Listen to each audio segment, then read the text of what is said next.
வேதம் நம் அனைவரையும் ஆசீர்வதித்து காப்பதாக. ஆமேன்.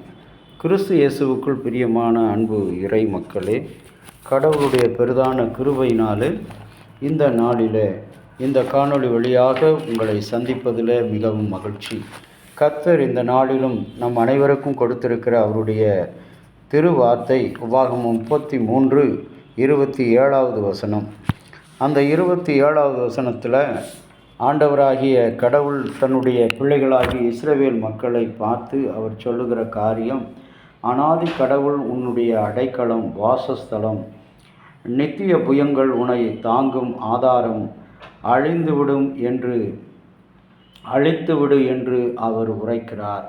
கிறிஸ்துவுக்குள் அன்பான இறை மக்களே, கடவுள் நம்முடைய அனாதி கடவுள் என்று சொல்லும் பொழுது அது ஆதியிலிருந்து நம்மோடு கூட பயணித்த கடவுள், ஆதியில் நாம் பிறக்கும் முன்பாகவே நம்மை அறிந்த கடவுள். ஆகவே தான் அவருடைய பெயர் அனாதி கடவுள்.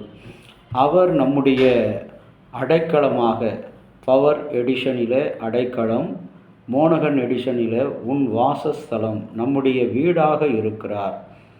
அவர் அனாதி கடவுள், நம்முடைய வீடு, அவர்தான் நம்முடைய இல்லம். நம்முடைய இல்லங்களிலே நாம் எழுதி வைத்திருப்போம் இயேசுவே வீட்டின் தலைவர் என்று சொல்லி. அதனுடைய உண்மையான பொருள், அனாதி கடவுள் இந்த இல்லத்தின் கடவுளாக இருக்கிறார், கோட்டையாக இருக்கிறார் இந்த இல்லத்துக்கு என்பது பொருள். அடுத்தபடியாக அவருடைய நித்திய புயங்கள் உன்னை தாங்கும் ஆதார், அவர் நித்திய புயங்கள் உனக்கு ஆதாரம் என்று சொல்லுகிறார். சங்கீதம் 90:1 பார்க்கும் பொழுது அங்கே தாவீது சொல்கிறார், உன்னதமானவரின் மறைவில் இருக்கிறவன் சர்வ வல்லவருடைய நிழலில் தங்குவான் என்று சொல்லி அவன் சொல்வதை பார்க்கிறோம். ஆகவே தான் அவருடைய நித்திய புயங்கள் என்று சொல்லும் பொழுது அவருடைய தோற்றத்தை எவராலும் விவரிக்க முடியாது. ஆனால் வெளிப்படுத்தின விசேஷத்தில் பார்க்கும்போது அவருடைய தோற்றம், அவருடைய பாதங்கள் வெண்கலத்தை காய்ச்சின உலைக்களம் போல இருக்கும். அவருடைய முகம் சூரியனைப் போல பிரகாசிக்கும். அவருடைய தோள்கள் அங்கே மதில்கள் போல இருக்கும்.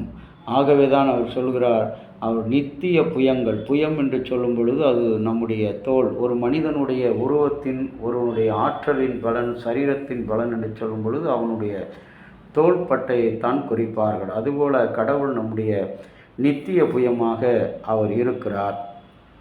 அந்த நித்திய புயங்களினாலே நம்மை தாங்குகிறார்.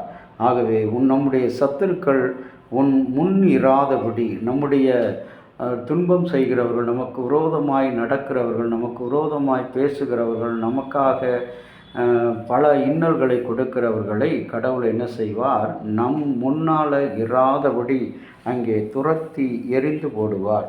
ஒரு சமயம் போலந்து நாட்டைச் சேர்ந்த ஆண்ட்ரோசிக் 21ஆம் ஆண்டில் நடந்த ஒலிம்பிக் போட்டியிலே வெள்ளிப்பதக்கம் வென்ற ஒரு சிறந்த விளையாட்டு வீரர். அவர் கஷ்டப்பட்ட குடும்பத்தை சேர்ந்த ஒரு 8 மாத குழந்தையை இருதய அறுவை சிகிச்சைக்காக ஸ்டான்போர்ட் பல்கலைக்கழகத்திற்கு அனுப்ப, மரியா தன் பெற்ற அந்த வெள்ளிப்பதக்கத்தை என்ன செய்தார், விற்றுவிட முடிவு செய்தார். ஆகவே போலந்தின் சப்கா என்ற புகழ்பெற்ற நிறுவனம் $1.25 லட்சம் கொடுத்து ஏலம் எடுத்து பின்னர் அந்த பதக்கத்தை மரியாவுக்கே திரும்ப கொடுத்தார்.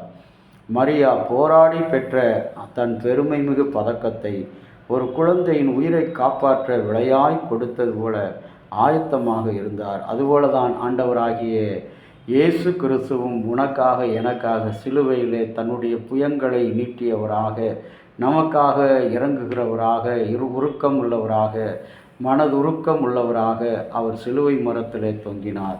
இன்றைக்கு அப்படிப்பட்ட வல்லமையுள்ள தேவன், இன்றைக்கு நம்மிலே இருக்கிற நண்பர்களும் சரி, நம்முடைய இரத்த உறவுகளும் சரி, நான் இருக்கிறேன், என்னுடைய பணமெல்லாம் உன்னுடையது, என் செல்வத்தை எல்லாம் உனக்கு தருகிறேன் என்றெல்லாம்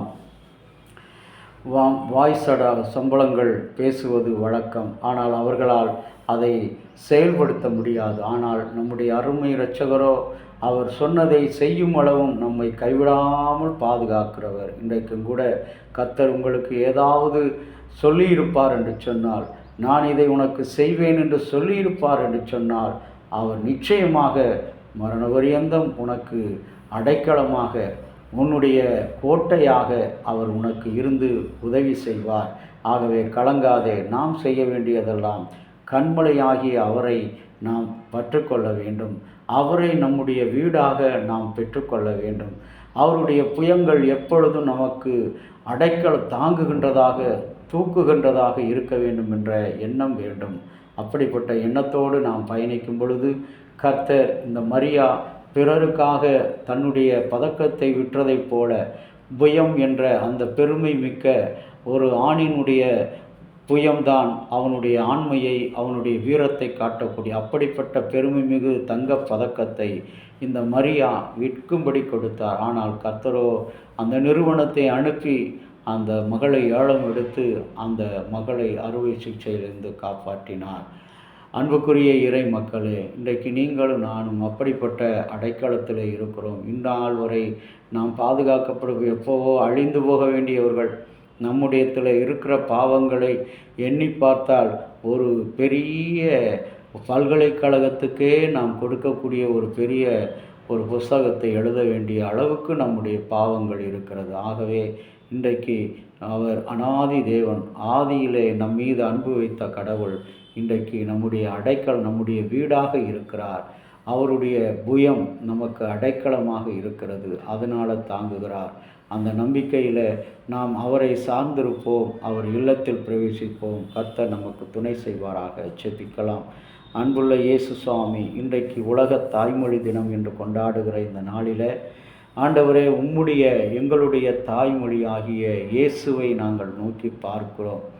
இயேசுவே, நீர் எங்கள் அடைக்கலம், எங்கள் கோட்டை, எங்களுடைய கண்மலை.